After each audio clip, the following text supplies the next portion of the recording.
Au nom du Père et du Fils et du Saint-Esprit. Amen.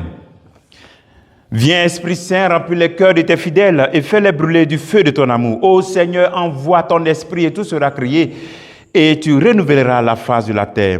Bien-aimés dans le Christ, nous sommes aujourd'hui jeudi 25 juin et la parole de Dieu qui nous est proposée est de Matthieu chapitre 7, versets 21 à 29. Et nous lisons.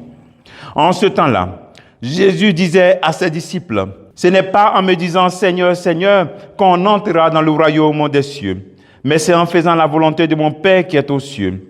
Ce jour-là, beaucoup me diront, « Seigneur, Seigneur, n'est-ce pas en ton nom que nous avons prophétisé, en ton nom que nous avons expulsé les démons, en ton nom que nous avons fait beaucoup de miracles ?» Alors je leur déclarerai, je ne vous ai jamais connus. Écartez-vous de moi, vous qui commettez le mal. Ainsi, celui qui entend la parole que je dis là et les garde, les met en pratique, est comparable à un homme prévoyant qui a construit sa maison sur le roc. La pluie est tombée, les torrents ont dévalé, les vents ont soufflé et se sont abattus sur cette maison. La maison ne s'est pas écroulée, car elle était fondée sur le roc. Et celui qui entend de moi ces paroles sans les mettre en pratique est comparable à un homme insensé qui a construit sa maison sur le sable. La pluie est tombée, les torrents ont dévalé, les vents ont soufflé et ils sont venus battre cette maison. La maison s'est écroulée et son écroulement a été total. Lorsque Jésus eut terminé ce discours, les foules restaient frappées de son enseignement, car il les enseignait en homme qui a autorité et non pas comme des scribes.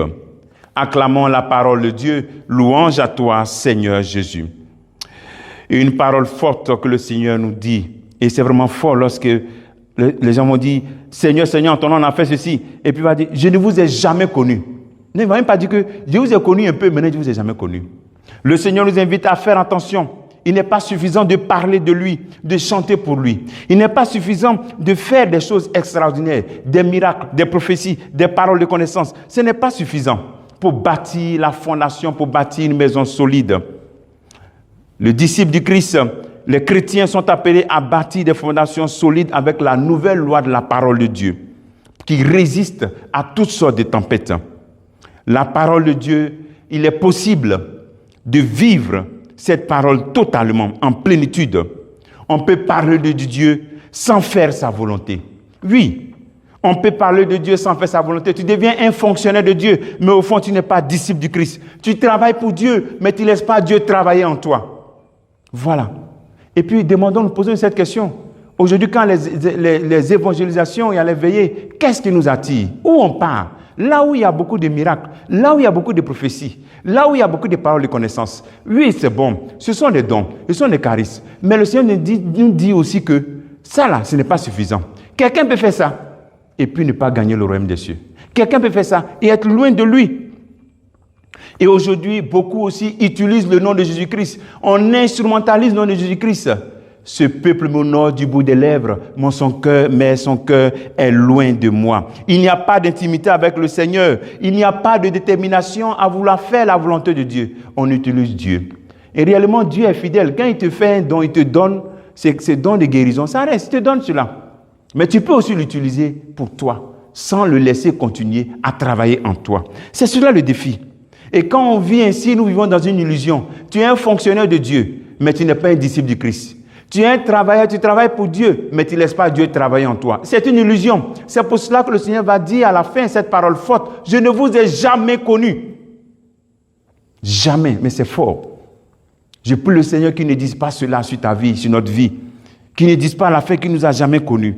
Et le secret, c'est de bâtir notre maison sur sa parole. De ne pas faire de différence entre la foi et puis la vie. De ne pas séparer dire et puis faire.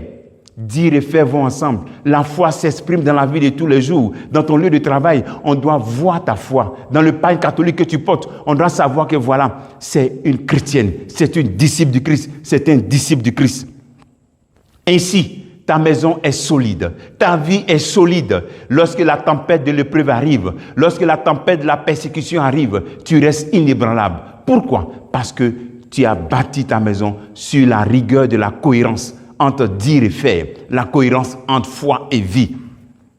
Et enfin, lorsqu'il arrivera l'épreuve finale du jugement dernier, le Seigneur ne va pas dire « je ne te connais pas ». Il va dire à tout « viens ma fille bien-aimée, mon fils bien-aimé » parce que tu as cherché non pas ce qui est extraordinaire, mais tu as cherché dans l'ordinaire de ta vie ma présence en cherchant à mettre en pratique ma parole comme fondation de ta vie.